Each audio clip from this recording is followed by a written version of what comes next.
Well, hello everyone. Mariana Danilovich. I'm the founder and managing director of Infiom, which is a global consensus network of business development professionals in the NFTs, DeFi, DAOs, and Metaverse spaces. And Jeanette's here. She's one of our BD advisors. Would you like to introduce yourself? Hi, Mariana. Thank you. I am a professional tech explainer, fresh back from CES, and I talk about technology for people who don't know a lot about technology, and I help people who know a lot about technology learn to speak to people who don't. And I'm very excited to be here at the Infiom Ask Anything About NFTs, DeFi, and DAOs.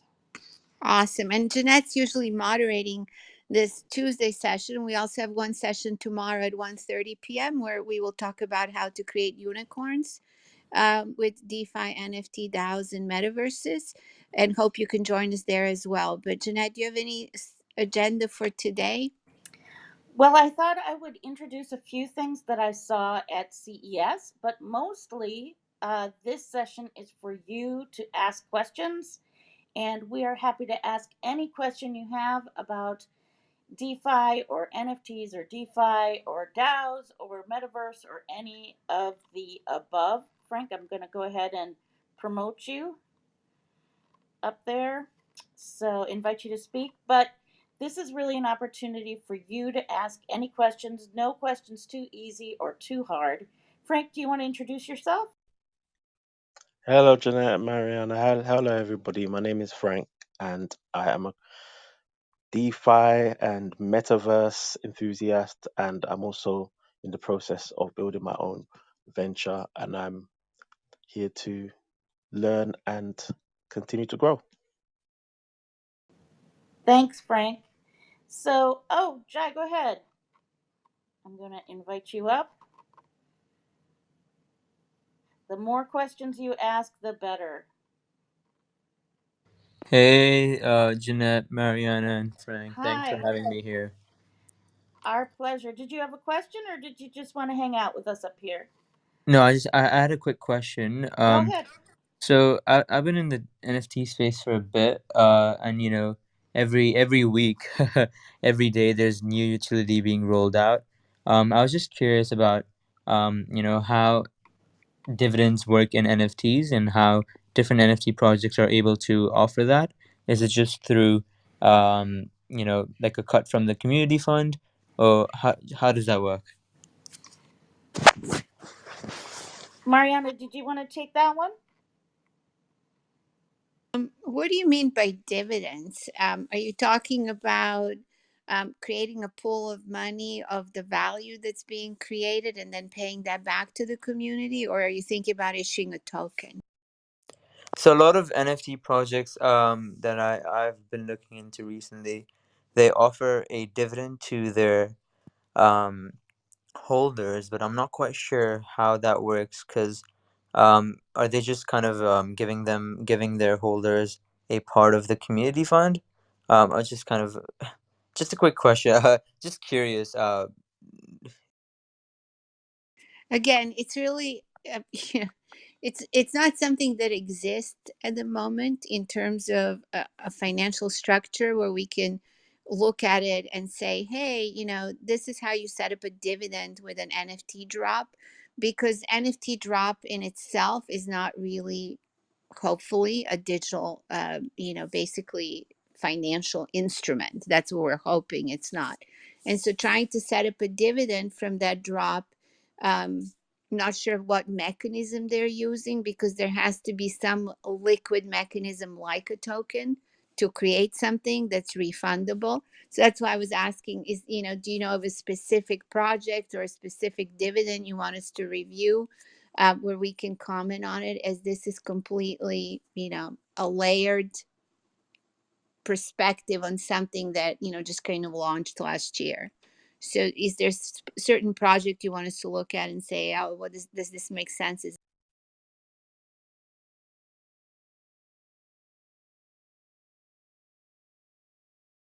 Hey, sorry, I got cut off. I was looking at EV biology, It's called EV Biologics Corp. Um, they're I don't quite get it actually. They're on the OTC market, but they're launching NFT dividends. So just curious if you know anything about that. So they're focused on developing regenerative biologics, exosomes, and other stem cell derived products.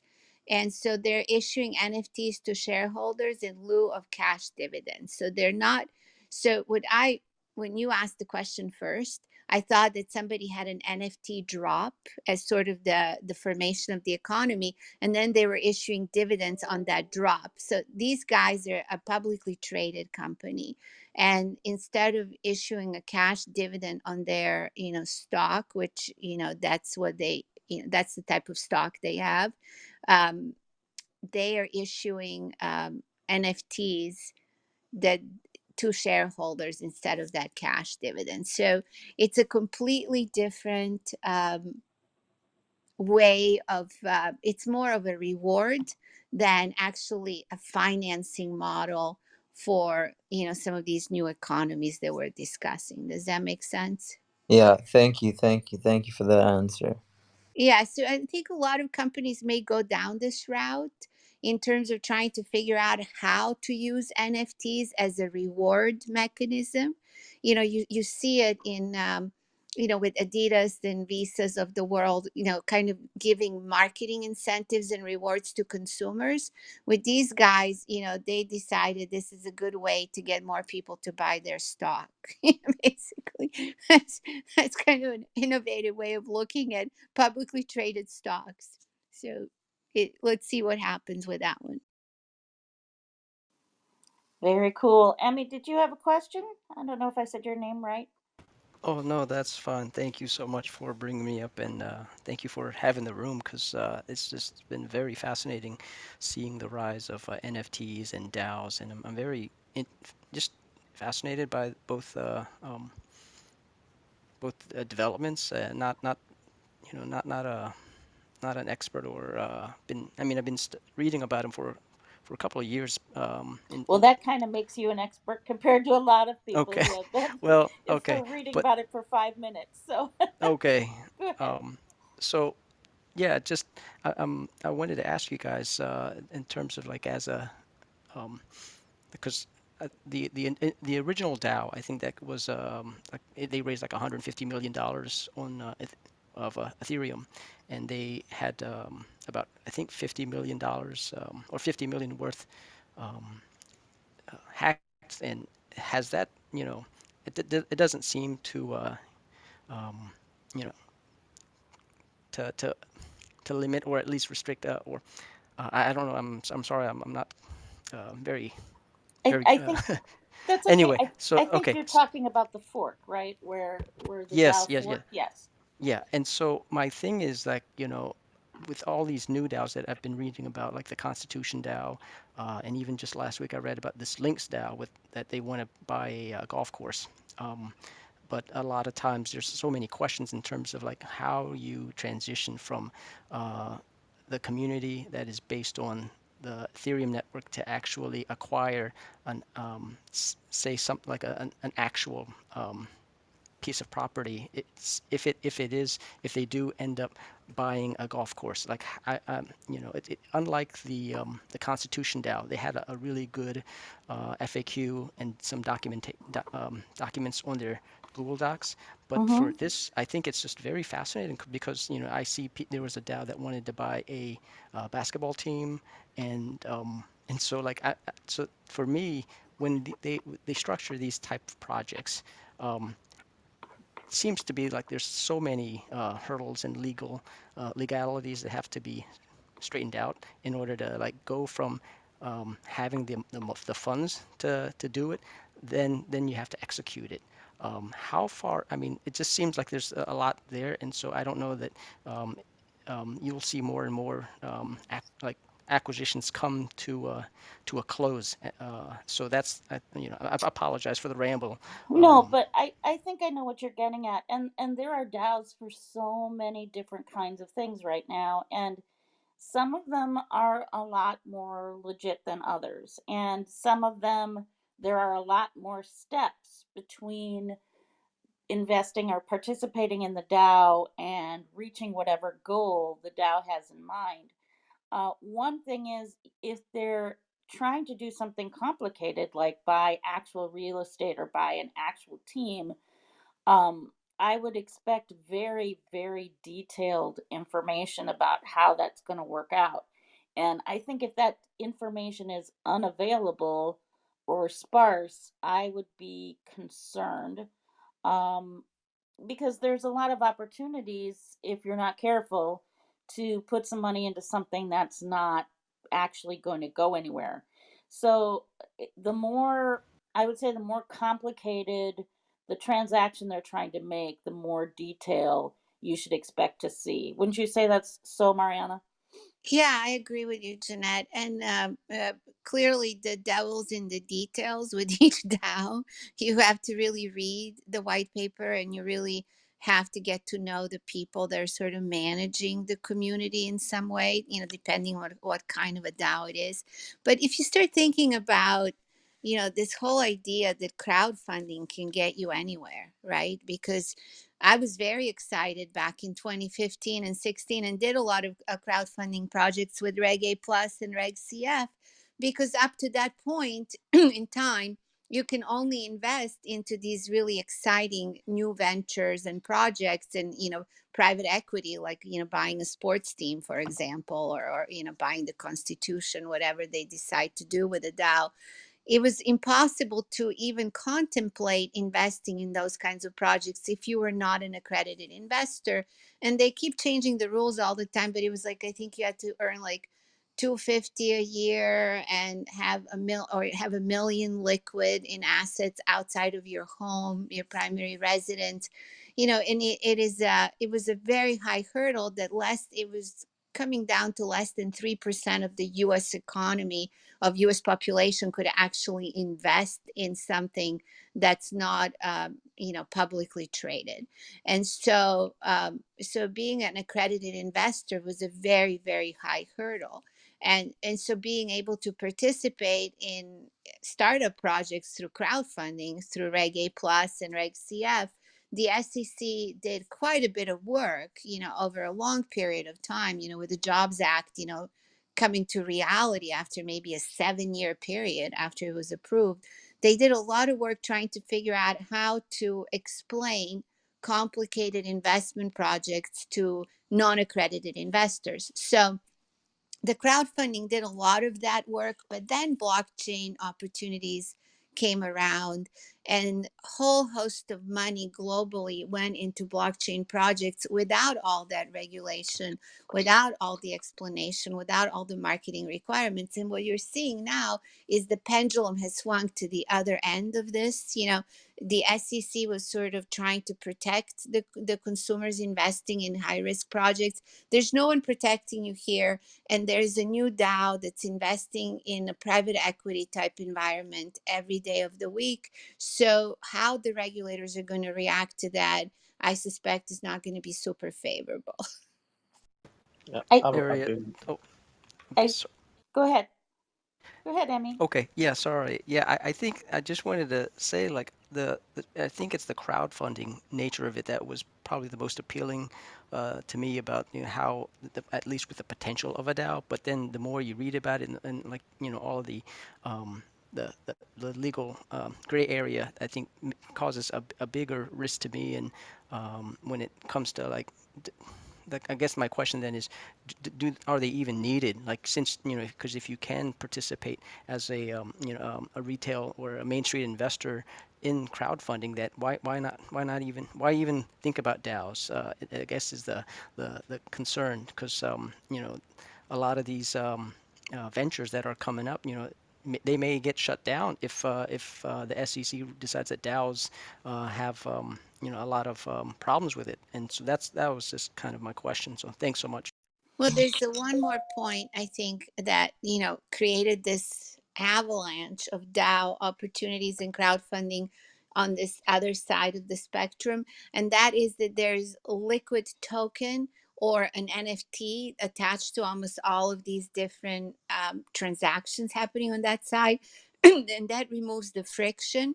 So if you purchase some shares, in Reg A Plus or Reg CF offering, there are definite regulations as to how you can dispose of those shares. Is there really a secondary market for those shares? Maybe not. So you kind of have to wait and see what happens to that particular opportunity. And some of these startup ventures take a decade to come to market or have an exit at some point.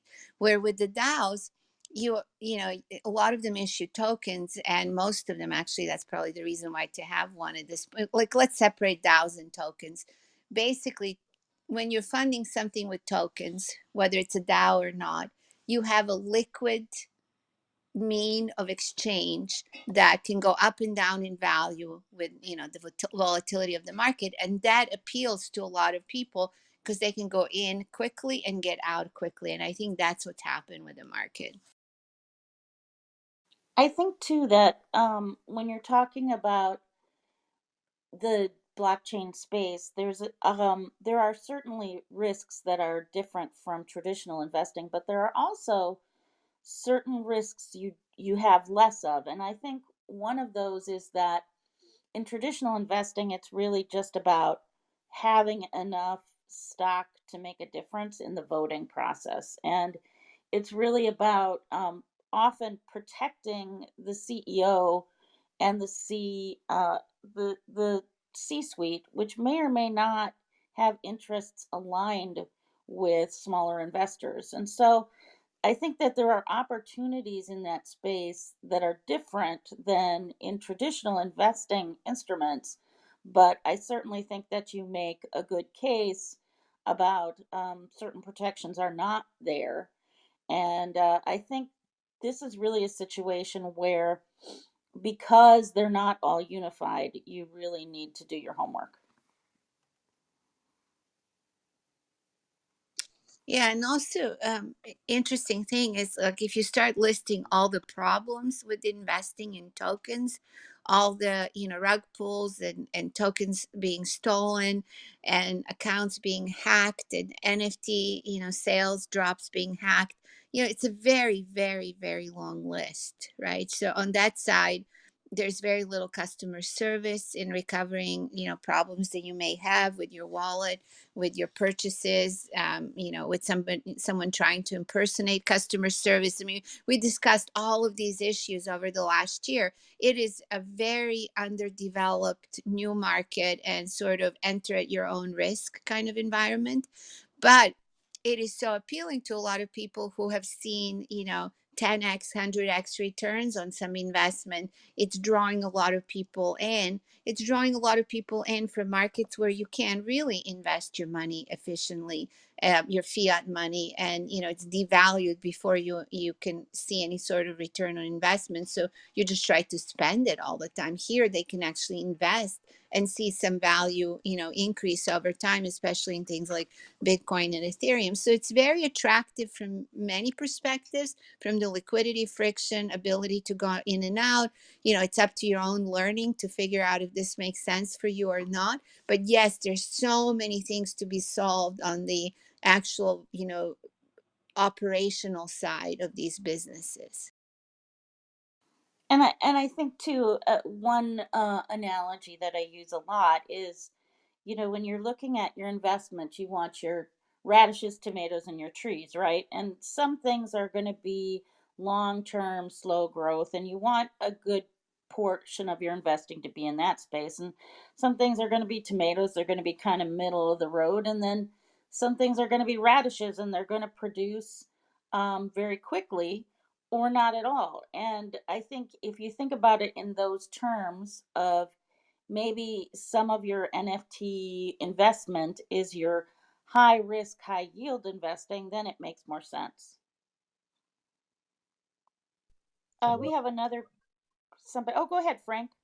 Oh, no, I was just gonna say that recently I've seen a lot of um change, especially in the area of entertainment, where um either the the actors or the musicians are now getting involved in the world of NFTs, and they want to actually give their fans a piece of their streaming revenue, or they're selling NFTs and then giving them the rights to actually earn off of those songs.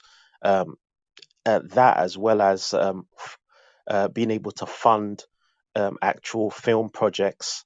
I did hear, was it yesterday, that I think Russell Crowe is doing a new film. It's going to be, and it's actually being funded, crowdfunded, through an NFT. So very, very interesting things I'm seeing, and it's like every day there's something new. Like Hennessy is also selling an NFT for a limited edition cognac, and it's just like all these top brands are all now starting to add an element of NFTs, DeFi's, and DAOs to their structure, and it's every day I'm seeing something else. So it seems to be growing very quickly. Yeah, brother Frank. Hey, everyone. Sister Jeanette. Welcome, King. I would like to share my view on this. Go ahead. So the thing here with NFTs is that it's actually a new dimension being born. Like Aladdin, I can show you a new world, right? Metaverse. So what we are going to do is, I live in the island of Ibiza. So the island of Ibiza, we are a small island with a high concentrate of a lot of artists and a lot of entertainment, as brother Frank was saying. So what we are going to do now is that we are going to create a new game, and that game is going to be an app. So when the tourist comes to the island, they're going to download our app, and then they're going to see a map on the app, and with all the cool stations there, like you're going to Disneyland. Because when you go to Disneyland, they will say, download our app, and there you have all the roller coasters, you will have all these different stations. Here you can buy drinks, here you can buy food and everything. And you buy with the pu- I can't speak. You buy with the two coupons, not tokens. Well, they are the tokens. So that's the crypto coin. The crypto coin is going to be like the coupons. So we're going to do the same thing as Disneyland. We're going to do it on the island of Ibiza. And then for those tourists that want to come to the island but can't come because of, maybe they can't have a holiday, or maybe they don't have currency enough or whatever, they can still visit the island through the metaverse, and then they can make a conscious choice. Actually, this is more my vibe, so I'm going to go here. So that is going to change the tourism industry completely, I love because now that. we're going to be So I think what you're talking about, King, sorry, I didn't mean to cut you off. Um, I think what you're describing there is like a great example of using these, opportunities like NFTs and tokens to create reward systems that surround a very unique experience. Who is issuing this app? Is it a private company or is it the island? Yeah, so what we are doing right now is we already have crypto coins. So in order for you to run a society, you need to have three main factors. That is a currency, and that is payment infrastructure. That's number two. And number three is the flow of natural resources, which is tourism on the island. So one we already have, that's the Ibiza token. So if you guys go on ibizatoken.com, you will see that we are partners with the Council of Ibiza. That is the government. So yes. And also we are partners with the big companies here, the big players. So everybody's on board. We just need to launch it. Then you have the payment infrastructure, meaning if I want to send tokens and coupons to someone, how can I send it to? Well, that's another app. That's called Ibiza Pay, that you already now can buy, and you always can send coupons, meaning the crypto coins, to each other. But the third one, that's the app, as you're saying. That app that we're going to create is going to be a merge of all the biggest features of an app into one. So that means Google Maps, wallet, it's what more, social media, Facebook, Uber, Airbnb, everything into one app. So when you come to the island, you're going to rent places through the app. You're going to take a taxi with the app, everything in one app. I don't know if that makes sense for It's you guys. perfect. So in terms of who owns the app, is it the government ownership, or is it a DAO, or is it a private company, or all three? That is where the DAO comes in. So the DAO, that is how what I designed through a download I had through a meditation. So it's going to be based on concentric circles. So the first circles is going to be 10 females and 10 males. So when they do a voting, then they must agree. So I work to, for example, if I am in the inner circle, I work together with a female. And if we agree, then our vote counts. Our vote cannot count if one of us disagree. Both must agree. Then the vote counts. So that's the 10 pairs inside the first circle. The other concentric circle around it is going to be of 40 people, 20 females and 20 males. The same thing. And then you're going to have a circle outside it and circle outside it. So it's going to go like 20, 40, 80 individuals and then 160, etc. So when there's going to be an issue that circle number 5 can't solve, then it's going to go upward to circle number 4, circle number 3. Now our organization is based on like a tree, concentric circle. So it's not a pyramid, when you have a boss on the top. It's more like a concentric circles. It's more like, yeah, that's the DAO. So that's what we're going to do. And that's what we call the New World Order, because eventually there's going to be one DAO that is going to be very, very, one ring to rule them all. Yes, guys, it's all in the program. So that's the DAO. It's going to be So, one DAO, one network. so what does each concentric circle? Sorry to interrupt you. I'm just trying to like clarify it in my mind as to the organization of the DAO. What does each concentric circle actually manage? So it depends. It's going to have different departments, but what they manage is the ability to respond. That's responsibility. So the inner circle, what we call the 10-10 Ibiza, they are going to be the ones that are going to manage the issues that the other ones can't solve. So it's going to be like, when you go to court, county court, and then you have like the Supreme Court. It's going to be the same thing. That's the DAO, decentralized autonomic organization. Very interesting. Thanks for sharing that. It's quite innovative, how these DAOs are structured. And that's a great example on how you guys thought about it. And it's different than all of the other DAOs. And so many of these terms are just so confusing. I've been in this for years and years, and it's hard to like compare apples to oranges in essence, because each one of the DAOs has a slightly different organization, as pointed out by you right now. But I think one thing Yes. that we can really take from the previous conversation and with what King had to say is how integrated marketing and personal connection is going to be with this technology. We're seeing so much in this space, and here's a situation where we've been talking about the metaverse for a while, and the metaverse contains AR and VR, and those are tools that can help you have experience transfer, right? So if I'm wearing a Patagonia jacket on a mountaintop in a VR app, I'm experiencing what it's like to use that product in that environment. And I think here's another example of how experience transfer is being handled in the metaverse, where I'm having the experience of being on this island, and presumably it would help convince me to physically travel there if I'm not there yet. And I think that one of the things that we've been seeing a lot, especially at CES, is how valuable these tools can be for marketers, especially since the death of the cookie and the way that we had traditionally kept track of people and followed them around in marketing is kind of going away. So it really is about offering something special to your audience. And I think, in what you were talking about, Frank, with artists, I think artists are also really concerned about being deplatformed, right? Where you build up a following of 10,000 or 100,000 people on Facebook, and then Facebook decides for some reason to close your account.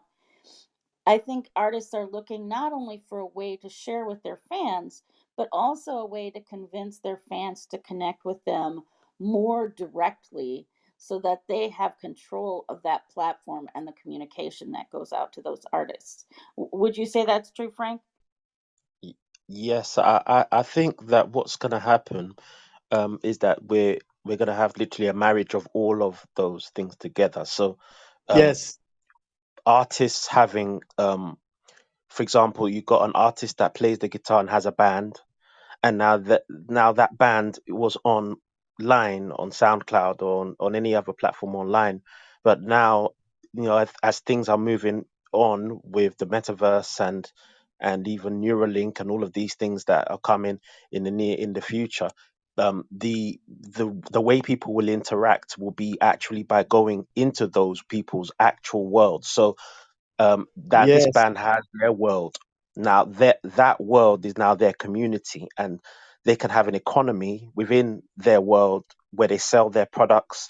They can actually earn. They can actually have NFTs and then sell their NFTs.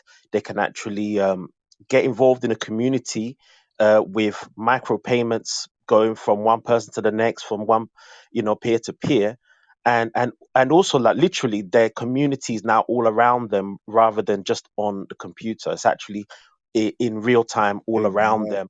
them, with performing in front of whatever their fan base is, wherever they are, in a community that's all around them rather than just in one platform. It's like multi-platform. Exactly. um, yeah, so that's how I see it. Yeah, I I had a. Hey, brother Frank, can I share something there just with that? The thing here is, look, if we want to think big about NFTs, this is how we're going to do it. We're going to buy a place that is a complex of 300 houses here on the island. And then we're going to bring 25% of artists that we align with values and with the quality, etc. And these artists are going to be allowed to live there for free and eat there for free. Their only thing they are going to do is to produce NFTs. That means stickers, music, paintings, you name it. Yeah. And then we're going to mirror it into the metaverse. So we're not going to sell one NFT. We're going to sell the whole place, the whole village, like the eco village. And then you're going to get all the NFTs inside it. That means all the clothes that the artists have, all the decoration, all the music they are producing, and also what they are producing over time. Meaning that if I buy the place today, even in 10 years, I'm going to get NFTs. Do you guys know what that means? That is the factory. That is Willy Wonka's chocolate factory. I'm not joking, guys. This is real. So that is going to be the real thing here. The real thing is not going to be one artist and what it can produce. No, the real thing is going to be the networks of what they can produce, the communities. And now we're going to see big things happening. Thank you, King. I love your passion. I think at CES this last week, one of the conversations I had over and over is people know that I'm started to talk a lot about this space, and so they've come up to me and they said, "Well, we think the metaverse is a thing, but we think NFTs, DeFi, and DAO is BS." And I'm like, you can't really have one without the other. I mean, metaverse is fueled by these tools, and if you take these tools away, you're really just talking about an enhanced website. So that They was are a the really same thing interesting. that didn't believe in internet 20 years Yeah, ago. it's They're the kind of same. the same. This internet thing, I don't really think it's going to take off. So Yeah, I feel exactly. funny having these conversations again because I'm old enough to have had the conversations the first time around. So Yeah, and it was they very like yesterday interesting. I had a guy who was an artist. He was like, "I don't want to be in the metaverse," and I said, "Hey, man, you are in the metaverse now because you have a phone. The screen is just gonna come closer. When we were young, the screen was a TV. Now the screen is closer to us in a phone. Eventually, the screen is gonna be in front of your eyes with the Googles on." I Yep. feel like, adding on to what King said, Jeanette and Frank, I feel it's like about making the entire community feel inclusive of the entire project, right? Like, for example, Slotty, the NFT project called Slotty, they came from a background of casinos and gambling, and they want to bring that kind of experience for their community and bring it even closer, where everyone that holds the NFT acts as the house of the casino. And similarly, Meek Mill just launched his an announcement that the next album that he drops, it's gonna be through an NFT, so that the entire, like, so artists have complete control, and they can share the entire experience with their fans. So I do feel like,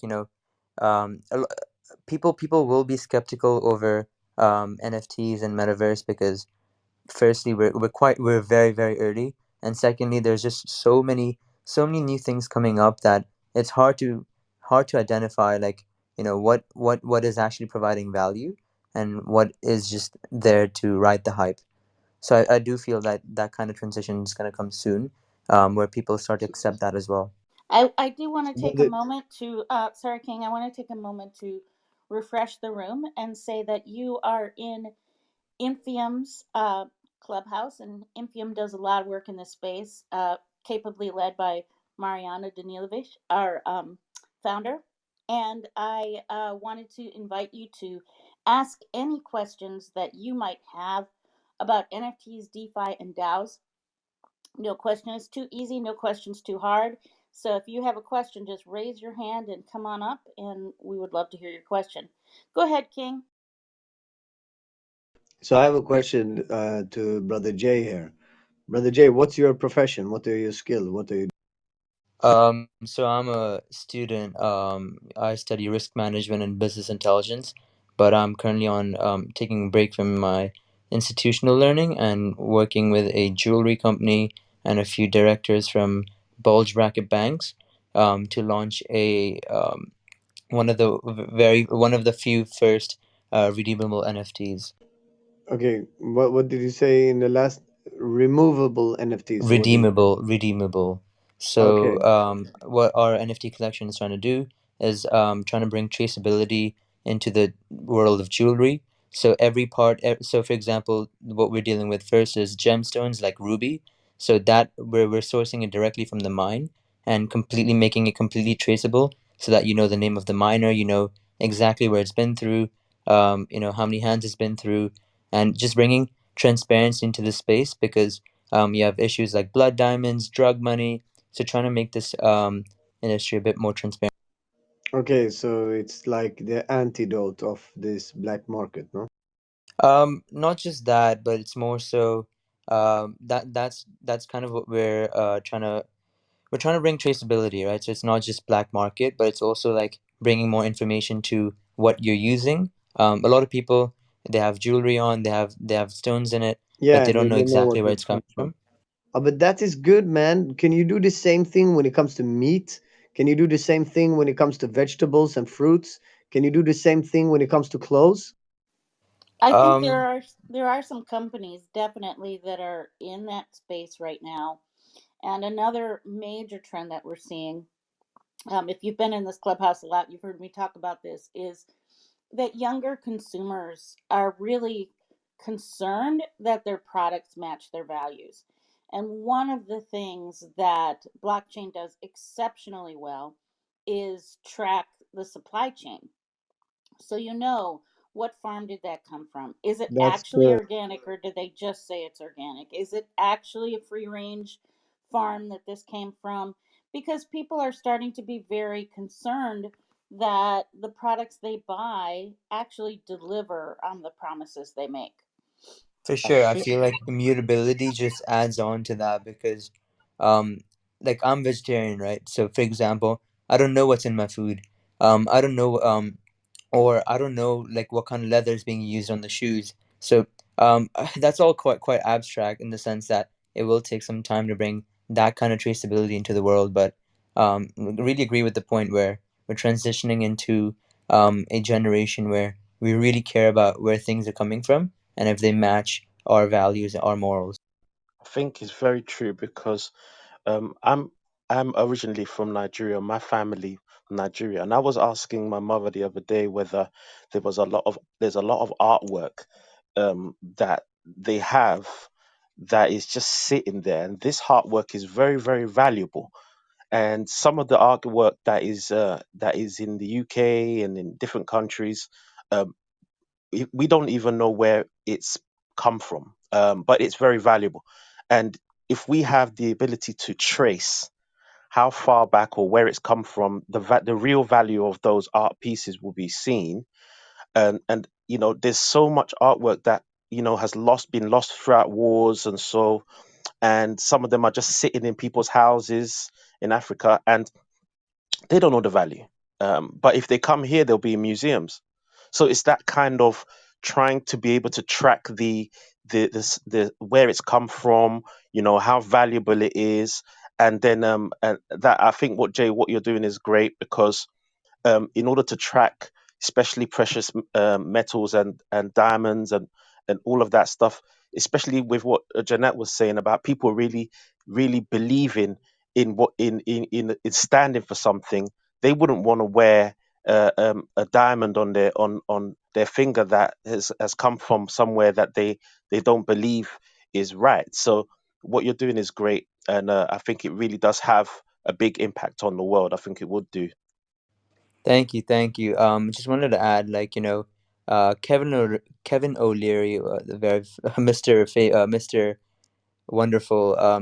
He goes on a lot about, if he has a huge watch collection, but every time he wants to buy a new watch, he has to go to his person in Hong Kong and get it verified by him. And I feel that, you know, um, I feel like every for anything to have value, it must be or anything in this space to have value, you need to know where it's coming from, and you need to know if it's authentic. And I just feel like with so many copycats or fakes being out there, it really does disrupt the industry and take away the value from what actually is real. So, Jeanette, if you can just pin the our website to the top of this discussion, there's a really interesting presentation by Christian Kamir on our website that if you just click on the YouTube link, you can see it. It's one of the top presentations on YouTube channel about how to use NFTs to do supply chain management, which are all these examples that King and Jay and Frank were talking about. They're really all supply chain management examples. And if you click on the Infiom link and you just go to the YouTube channel, you can see that presentation. It's a long, it's maybe 15 to 20 minute presentation.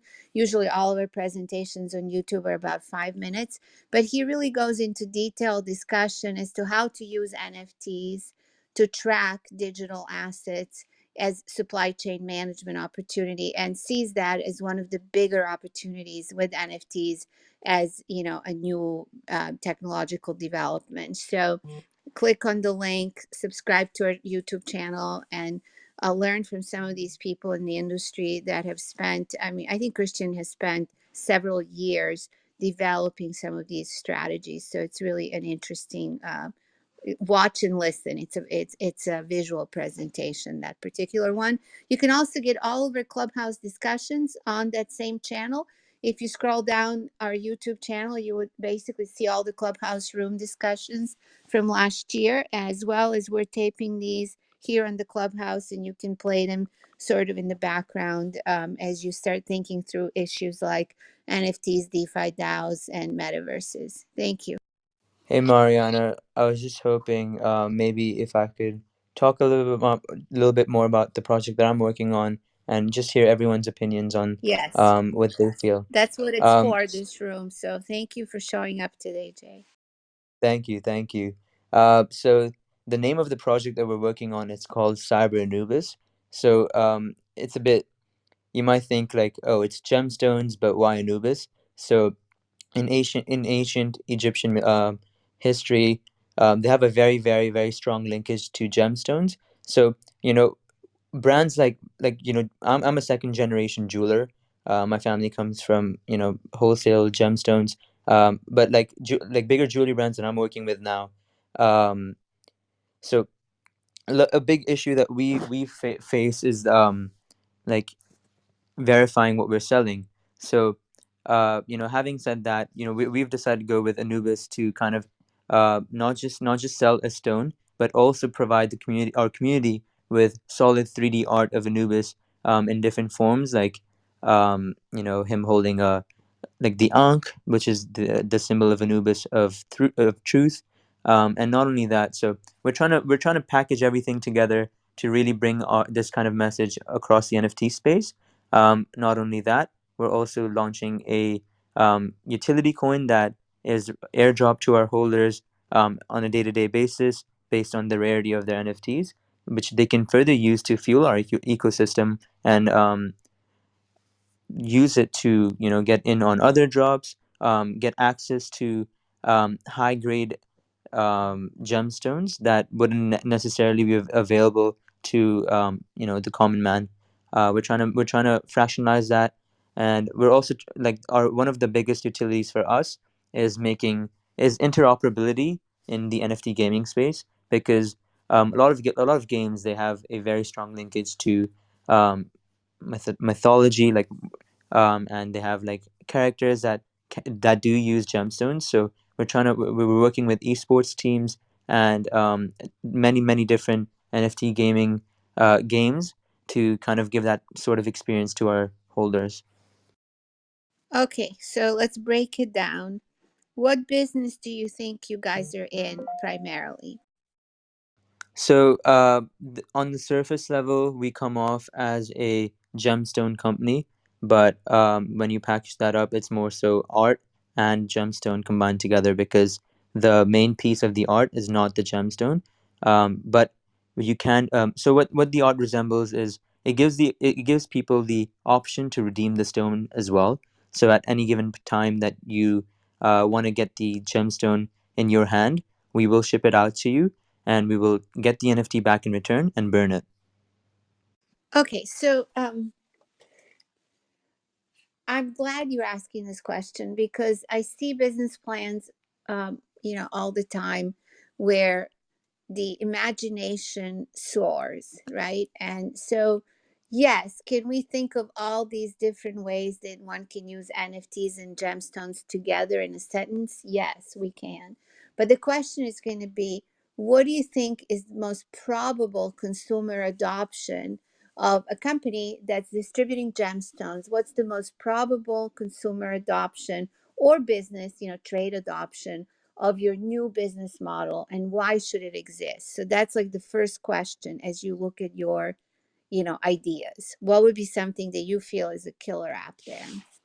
Yeah. So, like I mentioned before, um, we're trying to make traceability the gold standard in gemstones, but we're also trying to. So gemstones are the first stepping stone.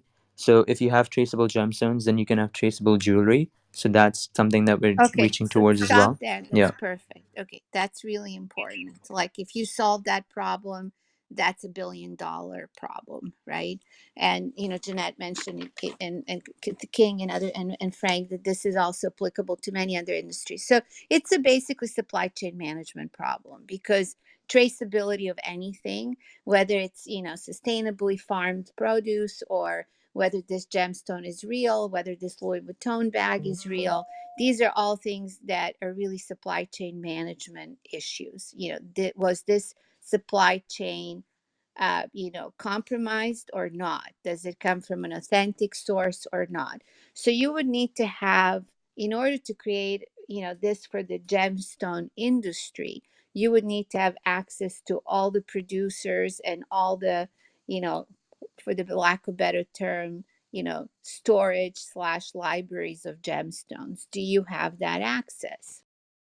So we don't have the access to all these suppliers, but we have exclusive access to a miner, which has government rights to. So it's from a country that has the rights to, that they're the only ones that can mine in that country. So and they do it completely traceable, 100% traceable. You get a certificate. You get to know who mined it, which country it's from, what kind of stone it is. So that's a stepping stone for us.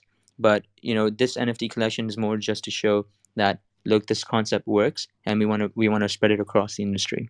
Okay, so basically, you will start with one location where you have a relationship. You would build a prototype, basically, and then you will have to go and sell that prototype to the rest of the players.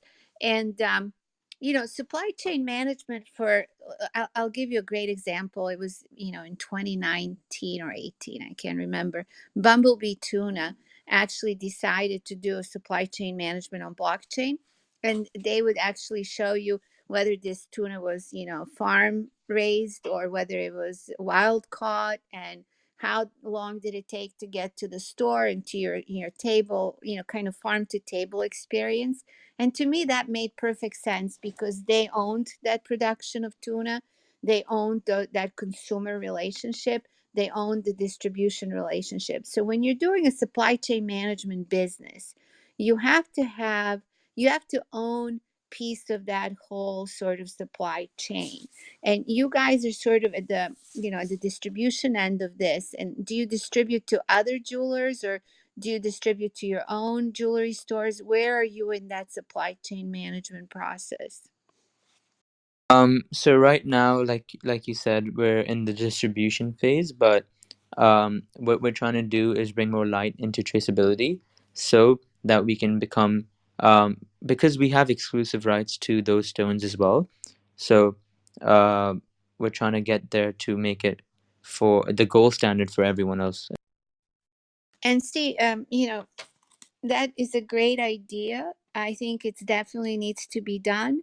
The usual issue in such a big idea like that one is the access to all the players, right? Um, and so as you work through this business model, you have to, because a standard, whatever the standard is, has to be adopted by some sort of an industry, right? Unless you own a piece of it, like the Bumblebee Tuna, where you own the whole process and you just care about consumers buying your own cans, right? You're trying to create a standard for an industry. You have to have access to all of those players. So maybe you need to think through some other ways of monetizing what you own at the moment in that, and what you know how to do in that particular industry, and then adding NFTs as maybe rewards to it versus tackling supply chain management. It's just a different kind of a proposition. One has to kind of aggregate all of sort of B2B space, and the other one has to be accepted by consumers, and you can grow that, in sort of stages, if that makes sense. Yep, that definitely does make sense, but I do feel that with when you have such a big community pushing for that kind of vision, I do feel in this way you could work it um the other way around as well, when when consumers demand for that kind of standard in every company, and then businesses have to resort to those solutions because they're very very few. Like I could count on my hands that that offer these kind of solutions.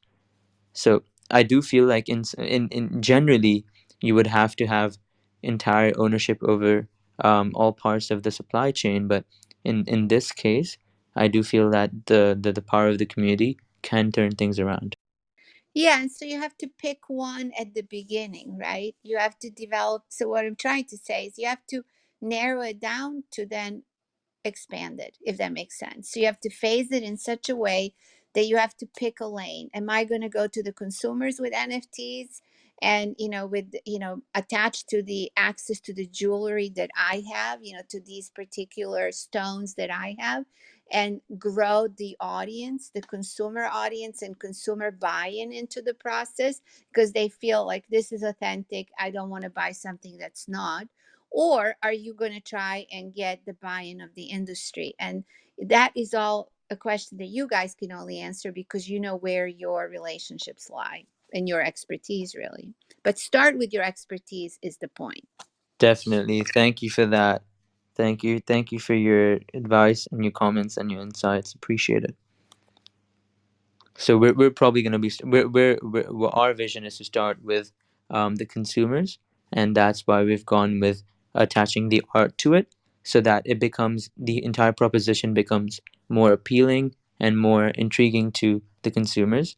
And then once we have enough traction, then we're going to be trying to go the other way around as well. Yeah, that I, makes perfect sense. That's a I really good idea.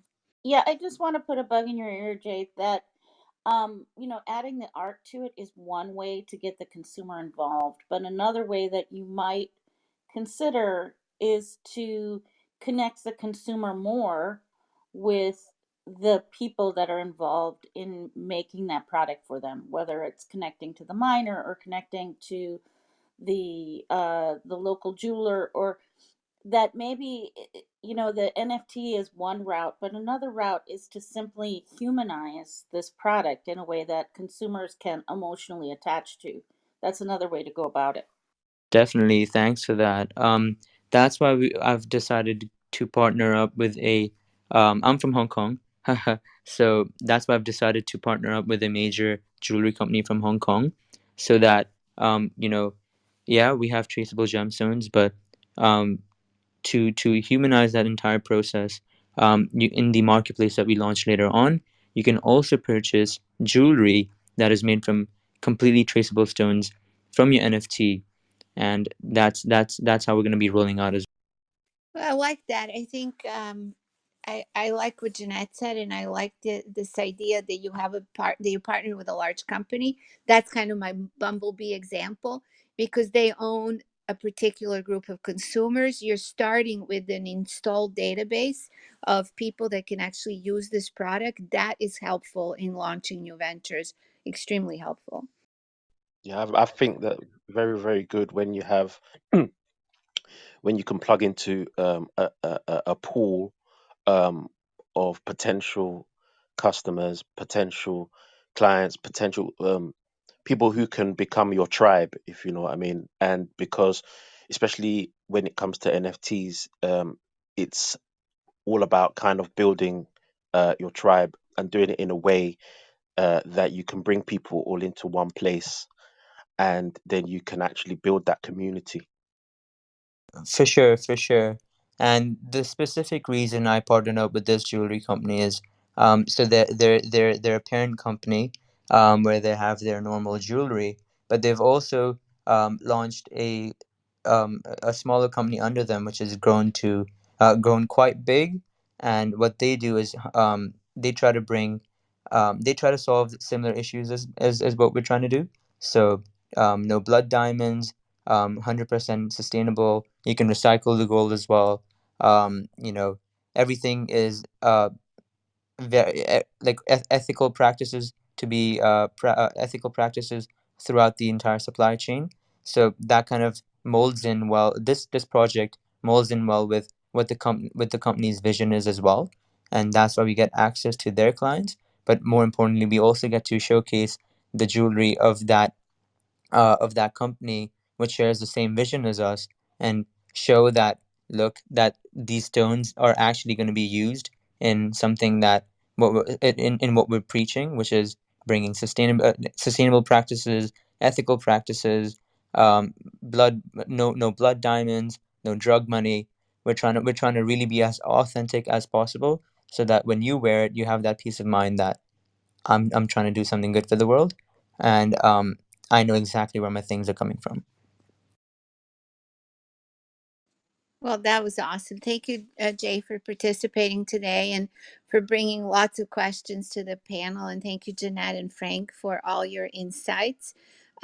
We will be back tomorrow at 1:30 p.m. for the Create Unicorns using NFTs, DeFi, and DAOs. And, Jay's trying to create a unicorn himself, trying to sort of rethink from the consumer marketing perspective, and in general from the authenticity of the stones perspective, how the actual jewelry industry functions. So it's a supply chain management issue overall, and with marketing rewards attached to it, with the NFT side. So he's really looking at restructuring the whole industry. That could have been something we discussed tomorrow as well at 1:30 p.m.